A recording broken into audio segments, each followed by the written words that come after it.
안녕하십니까. 오늘 물질 추출론 10주차 두 번째 강의죠. 벌써 두 번째 강의. 오늘로 치면 이제 1교시지만은 벌써 소위 이야기하는 2차 시에 해당이 됩니다. 오늘 물질 추출론.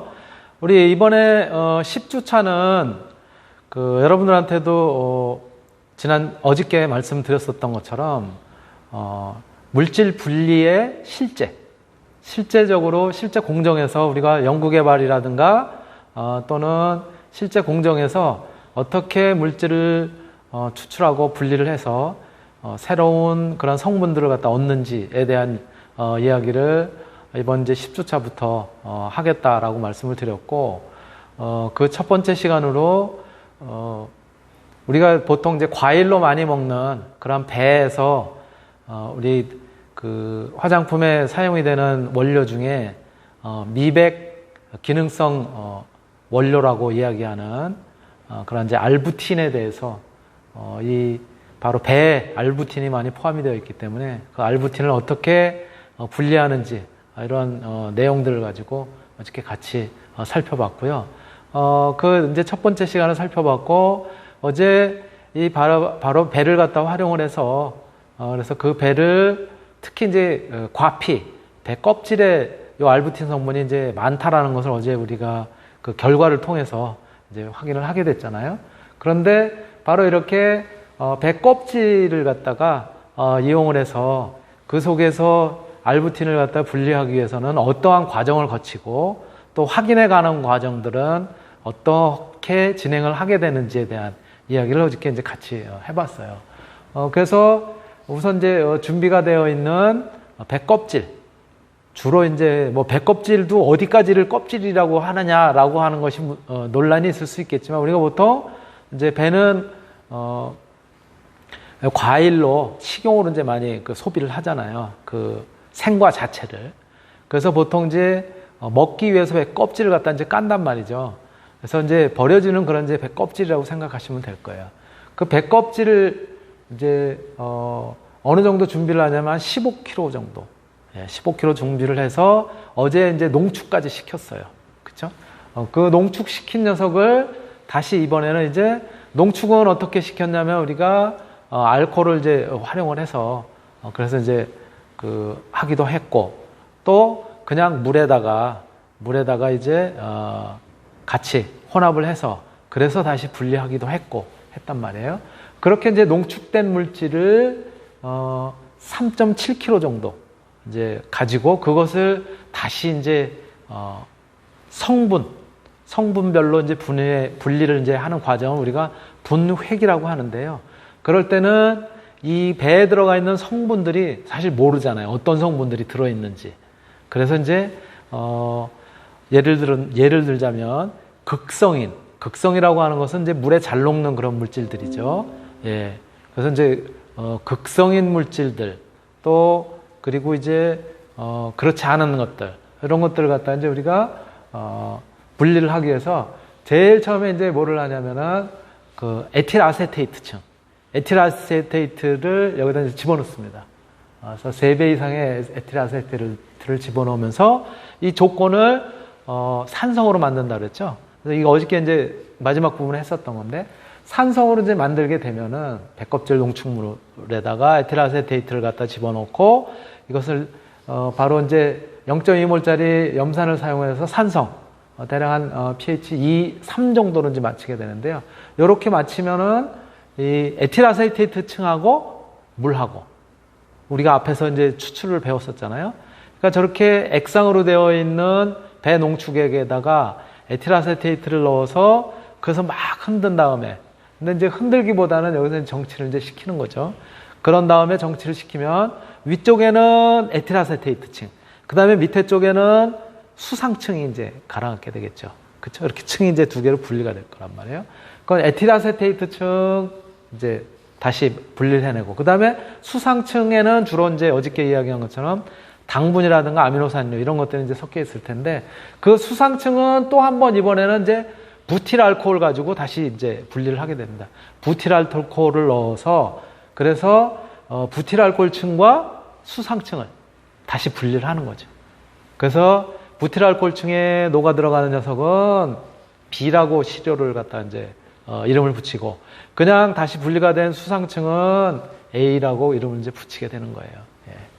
그리고 이쪽에 이제 에틸아세테이트층 중에서는 걔네들을 이제 분리를 하게 되면은 이렇게 이제 다시 여기다가 이번에는 이제 에틸아세테이트층으로 되어 있는 녀석을 이번에는 NaH2PO4, 예, 요거를 써서 NaH2PO4는 인산나트륨인데 이것은 이제 알칼리성이에요.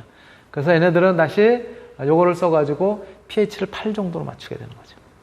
예, 그래서 다시 이제 중성보다 높은 알칼리성으로 이제 맞춘 상태에서 다시 이제 분리를 하게 되면, 그러면 요 에틸아세테이트 중에서 이제는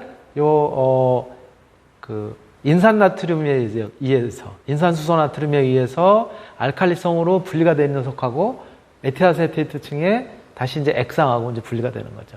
걔네들은 또 일부는 다시 염산으로 또 산도를 갖다 낮춰가지고 다시 이제 분류를 해서 수층으로 가는 거는 C, 그 다음에 에틸아세테이트 층으로 가는 거는 D 이렇게 정하고, 이쪽에 있는 것을 또 분리를 하게 된다. 지속적으로 분리를 해나가는 거죠. 예. 다시 이번에는 NaOH를 넣어서 알칼리성으로 만들고, 그쵸? 예. 그래서 그런 다음에 다시 또 에틸아세테이트 층으로 분리가 된 녀석, 그 다음에 수층으로 분리가 된 녀석, 이렇게 지속적으로 계속 분리를 하게 됩니다. 그래서 A, B, C, D, E, F, G까지 이렇게 시료를 갖다 이제 다양한 층으로 다양한 그런 용매를 써가지고 분리를 한, 이제 이걸 가지고 이제 분석을 이제 다시 이제 하게 되는 거예요.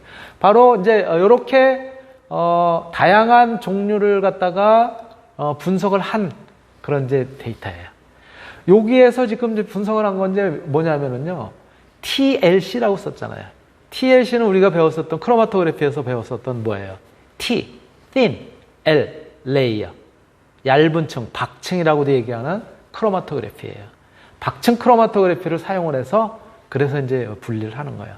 저기다가 점을 맨 밑에 쪽에다가 시료를 갖다가 점의 형태로 콕콕콕 찍어가지고, 그래가지고 저기다 이제 떨어뜨립니다. 그리고 왼쪽에 있는 거는 우리가 항산화 활성을 주로 이제 측정을 하게 되는 DPPH라고 하는 그 용액을 갖다가 이제 분무를 해서, 그러면은 모생환 현상에 의해서 저기 젖어 있으니까 쭉 따라 올라갈 거 아니에요, 그렇죠? 예. 그러면서 나타나는 패턴. 그 다음에 이 오른쪽에는 뭐냐면은 세리움 설페이트라고 하는, 예, 이런 것들을 갖다가 이제 다시 스프레이에다 녹여가지고 스프레이를 다시 이제 분무를 하게 됩니다. 그러면 처음에 DPPH만 스프레이 했을 때 하고, 그 다음에 세리움 설페이트하고 요것을 갖다 같이 스프레이 했을 때 하고 이제 패턴이 또 다르게 이제 나타나겠죠. 용매층의 그 어떤 상호작용에 의해서, 이동상의 상호작용에 의해서. 그래서 왼쪽하고 오른쪽에 이러한 형태의 이제 패턴을 갖다가 우리가 크로마토그램이라고 얘기를 합니다. 크로마토그래피에 의해서 나타난 그런 이제 결과들을 갖다가 우리가 이렇게 이제 알아볼 수가 있는 거죠. 조금 전에 우리가 이야기했던 것처럼 A층, B층, C층, D, E, F, G까지 이렇게 시료를 7개 정도로 이제 분리를 하면 그 패턴들이 뭐 개 중에는 비슷한 것도 있고, 가장 비슷한 게 뭐예요? 여기 보시면 B하고 C하고 비슷하잖아요. B하고 C는 앞에서 분리를 하는 과정에서 수층으로 얻어진 거예요. 그래서 분리가 된 위치는 다르지만 물에 의해서, 그래서 이제 잘 용해가 돼서 물이라고 하는 용매를 썼을 때 잘 용해가 돼서 분리가 된 녀석이 이제 A하고 C죠. 그래서 A하고 C. 그래서 A, C, 지금 그리고 또 뭐가 비슷해요? 그 다음에 A하고 C하고 B도 비슷하네요. 그렇죠? B도 맨 처음에 보면은 처음에 물로 분리가 된 것을 다시 부틸알코올, 부탄올을 통해서 이제 분리를 하잖아요. 여기 쓴 BuOH는, OH는 보통 여러분들이 배웠었던 것처럼 알코올이라는 의미예요. 그렇죠? 그래서 메탄에다가 수소가 하나 빠지면서 그 수소 대신에 OH가 붙으면 메탄올 혹은 메틸 알코올 이렇게 얘기를 하잖아요. 그래서 OH를 그냥 그대로 쓰는 거예요. 이렇게. 그래서 A하고 B하고 C가 거의 유사한 패턴을 갖다 나타내고, 그 다음에 이제 이렇게 에틸아세테이트층으로 이제 분리가 된 그런 녀석들의 경우에는 D, E, G 정도가 될 텐데요. D나 E나 G가 또 다른 이제 패턴을 갖다 이제 가지게 되고요. F 같은 경우는 굉장히 사실은 저 밑에서 이제 끝에서 분리가 된 거기 때문에 거의 어떤 그 물에 녹는 거가 앞에서 이미 다 분리가 돼서 별로 거의 없는 그런 이제 상태를 갖다 이제 나타내게 되는 거죠. 마찬가지 G도 마찬가지로 끝에서 분리가 된 것들은 이렇게 별로 패턴이 나타나지 않습니다. 이때 사용이 됐었던 박층 크로마토그래피, 얇은 막 크로마토그래피라고도 하는데요. 이때 그 막을 갖다가 이제 이룬 그게 바로 뭐냐면 실리카겔 60F254라고 하는 그런 이제 번호가 붙은 실리카겔을 사용을 한 거고요. 그 다음에 이제 아까 잠깐 살펴본 것처럼 이때 이제 용매는 부틸알코올, 에틸아세테이트층, 그 다음에 물 이런 것들을 4대 1대 1로 부피 비율 4대 1대 1로 그래서 이제 사용을 하게 되는 거고요. 그리고 이제 그런 상태에서 조금 그 박층이 젖도록 하기 위해서 이제 DPPH 그리고 또는 이제 세리움 설페이트를 갖다 사용을 해서 그래서 이제 모생활 현상에서 쭉 빨리 올라갈 수 있도록 그렇게 이제 하게 되는 거죠. 바로 이렇게 용매를 사용해서 얻어진 시료를 갖다가 분해를 했더니, 즉 얇은 막 크로마토그래피, 박층 크로마토그래피를 통해서 분리를 했더니 이렇게 다양한 패턴이 나타나게 되는 거죠. 자, 바로 이렇게 분해기 된 녀석들을 갖다가 이제 여러 개의 이번에는 이제 칼럼 크로마토그래피라고 하는 것을 갖다 이제 사용을 해서 그래서 또 이제 얻게 됩니다. 물들을 갖다 이제 정제를 하기 위해서 조금 더 이제 정제를 하는 방법으로 여기에는 이 칼럼이라고 하는 유리관으로 되어 있는 건데요. 여기 유리관에다가 충전 물질을 갖다 여기다 이제 채워 넣습니다. 그때 이제 충전 물질로 쓴 것이 저기예요. 있는 것처럼 실리카겔 을 갖다 쓰기도 하고 또 엠벌라이트 XAD 2cc 또는 세파덱스 LH 20cc 뭐 ODS 오픈 cc cc라고 하는 것은 이제 칼럼 크로마토그래피라고 하는 거고요. 즉 저러한 충전 물질을 써서 칼럼 크로마토그래피를 했다. 칼럼 크로마토그래피라고 하는 것은 이렇게 되어 있는 유리관에다가 그 충전물을 갖다 꽉 채우고 난 다음에 이번에 이제 위쪽에다가 시료를 넣고 용매를 갖다 흘리면 이렇게 밑으로 쭉 용매와 더불어서 이렇게 쭉 흘러내려가면서 분리가 되는 거죠. 이렇게 이제 분리를 하게 되는 것이죠. 바로 이런 것들을 통해서 이제 분리가 되어서 나온 그 시료들을 갖다가 시간의 경과에 따라서 얻어지는 시료를 갖다가 이제 분석을 하는 거예요. 그때 분석을 할 때는 실제로 이제 단일 성분으로 이제 분리가 됐다라고 이제 보여지는 그런 녀석들을 MS 분석, 저건 이제 매스 스펙트로스코피 그래가지고 이제 질량을 갖다가 이제 분석을 해내는. 질량이 달라지면 어떻게 되는 거예요? 물질이 달라지잖아요. 그래서 물질 어떤 성분인지를 갖다 이제 분석을 할 수가 있고요. 그 다음에 NMR이라고 하는 핵자기 공명을 갖다가 통해서 그래서 분석을 하게 되면 이것은 이제 무엇을 알 수가 있냐면 구조가 어떻게 생겼는지. 즉 저기 이제 수소 HNMR이라고 하는 것은 수소가 몇 개 정도 달려 있는지, 또 CNMR이라고 하는 것은 탄소가 어느 정도 달려 있는지, 이런 것들을 피크라든가 기존의 데이터하고 통해서 분석을 하면 탄소가 몇 개짜리고 수소가 몇 개짜리인 그런 구조를 어떻게 갖춘 녀석이다라고 하는 것을 이제 대략적으로 이제 알 수가 있어요. 그래서 이것을 이제 2차원의 NMR 분석을 갖다가 이제 하게 되는 것이죠. 그렇게 되면 어떤 구조의 어떤 물질이다라고 하는 것을 이제 알게 됩니다. 바로 배로부터 이제 그 단일 성분으로 그래서 구조를 알아낸 그런 자료들이에요. 굉장히 배로부터 먹는 배입니다. 예, 과일 배, 배에서부터 이렇게 굉장히 다양한 물질을 갖다 분리해낼 수가 있었던 거예요. 그래서 이런 것들을 확인을 하게 되는 것이죠. 그 중에서 우리가 제가 지난 시간에도 이야기를 했듯이 이 배에 포함되어 있는 성분 중에 하나가 제가 저렇게 화살표로 표시를 했는데 저게 바로 우리 미백 성분 중에 하나인 알부틴인 거잖아요. 이렇게 알부틴이 포함되어 있다는 거죠.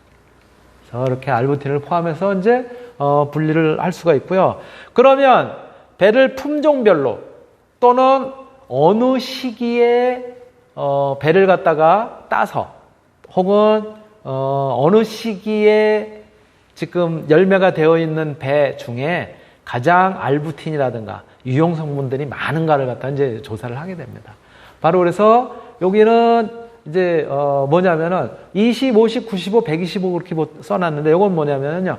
꽃이 완전히 피고 나서 그래서 20일이 경과한 후, 50일이 경과한 후 꽃이 완전히 피고 나서 수정이 되게 되면 벌이라든가 혹은 인공 수정을 통해서 수정을 하게 되면은 이제 열매가 맺기 시작하잖아요. 그렇죠? 그리고서는 20일이 지나면은 조그만 열매가 맺습니다. 그 다음에 50일이 지나면은 대략 한 자두 크기 정도.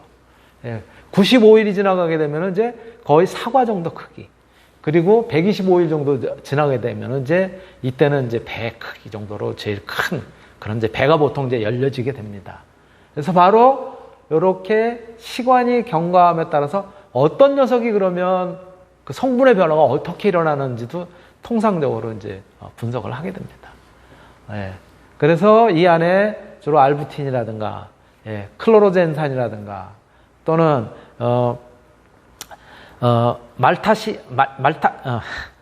예, 말도 잘 안 나네. 말락신산. 예, 말락신이라고 하는 말락신산. 예, 이런 것도 이제, 분리를 해낼 수 있고요. 또, 카페, 예, 오일리 데리버티브스. 예. 카페 오일리 데리버티브스라고 하는, 즉, 유도체죠. 저거 이제 카페인 계통의 이제 그런, 유형이면서, 유도체로 얻어지는, 이제 그런 이제 물질들.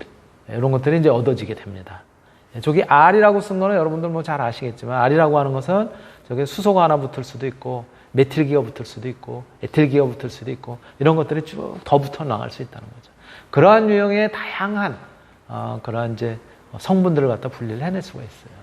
그래서, 여기 표현한 것처럼, 클로로제닉 산이라든가, 또 말락신산이라든가, 알부틴, 아스코르산, 또는 토코페롤, 뭐, 그 다음에 이제 페놀 계통의 화합물, 플라본 계통의 화합물, 또 그 다음에 이제, 카페, 그러니까 이제 커피에 이제 포함되어 있는 이제 그런 성분들과 유사한 이제 카페인산이라고 보통 얘기를 하는데요. 카페인, 산의 유도체 같은 경우, 이런 것들도 있고요. 예, 이런 것들을 갖다 이제 우리가 분리를 해낼 수가 있는 것이죠. 예. 그래서 알부틴을 갖다 우리가 이제 다양한, 저기 보시면은 만풍부터 시작해서 여러 가지 이제 배의 종류예요. 배의 종류고 밑에가 아까 말씀드렸던 것처럼 배가 자란 크기. 20일, 35일, 50일. 그때 이제 따가지고 그 껍질을 벗겨서 그래서 추출한 물질. 예, 그거를 가지고 이제 분석을 한 거예요. 자, 그러면 알부틴이에요, 이거는. 알부틴의 함량이 언제가 제일 많은 거예요? 배가 다 익었을 때는 알부틴의 함량이 별로 없어요. 굉장히 양이 적습니다. 어느 때 많은가요? 여러분들이 보시는 것처럼 20일경에서. 그쵸? 즉, 아직 이제 열매가 맺어서 얼마 안 됐을 때. 요럴 때 바로 페놀 계통의 화합물이라든가 어떤 그 유형 성분들이 많아요. 그래서 요럴 때 열매를 따가지고 우리가 활용하는 것 중에 대표적인 게 뭡니까? 여러분들 잘 아시는 매실이에요, 매실. 그래서 매실은 완전히 익은 다음에 따지 않잖아요. 청매라고 해서, 즉, 열매를 맺고, 그리고 아직 노래지기 전에, 파랗게 있을 때, 그때 이제 따가지고, 그걸 가지고 우리가 이제, 어떤 매실청이라든가 이런 것들도 만들게 되는 거예요. 그럼으로써 이 매실청의 경우가 소화작용도 돕게 되고, 어떤 경우는 피부에도 그런 이로운 역할을 하게 되고, 또는 항산화 작용도 하고요. 뭐 이런 이제 작용을 하게 되는 거예요. 이렇게 과일들의 경우에는 아직 어릴 때, 그럴 때 성분들이, 좋은 성분들이 많이 포함되어 있어요. 물론 다 익을 때는 이제 이런 것들이 당이라든가 이런 것들이 충분히 이제 만들어지고 저장을 해놓은 상태이기 때문에 우리가 과일로 이제 먹잖아요.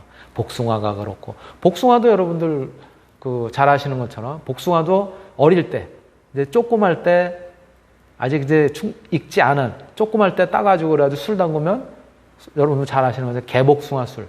이거 굉장히 좋다고 그러잖아요. 건강에.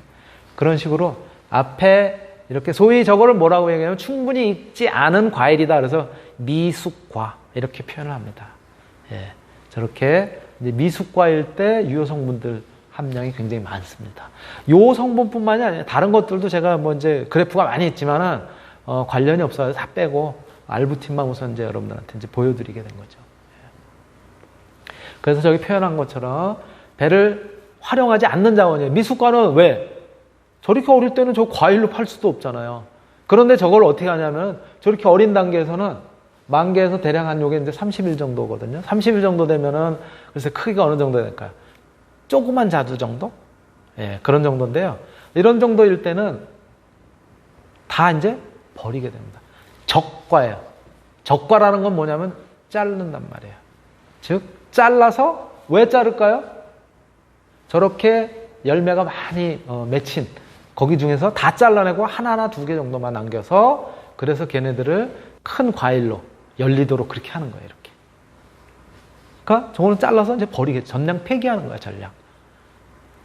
그런데 요 미숙과 조금 전에 본 것처럼 성숙한 과일이 아니라 다 익은 과일이 아니라 덜 익은 이러한 이제 미숙과에서 유용한 생리활성 물질들, 생리활성 화합 물질들의 함량이 보통 다 익은 과일의 수십에서 수백 배, 많게는 이렇게 있습니다. 그래서 보통 이 미성숙과를 갖다 활용을 해서 그래서 이제 어떤 유용한 성분을 갖다가 얻는 것이 굉장히 의미가 있다. 또 과거에 제가 조금 전에 말씀드렸던 것처럼 매실 같은 경우 우리 조상들이 그렇게 아직 익지 않았을 때, 어렸을 때 그때 따가지고 매실청이라든가 술이라든가 이렇게 담그는 이유가 또는 주스라든가 잠기는 이유가 바로 그런 거라는 거죠. 이러한 것들을 통해서 우리가 증빙이 된 거예요, 이제. 그래서 이러한 배미성숙과로부터 알부틴을 갖다가 이제 대량으로 정제를 해야지 우리가 쓸 거 아니에요. 이제 원료로. 분리를 하면 그 다음에 이제 정리를 해야 되잖아요.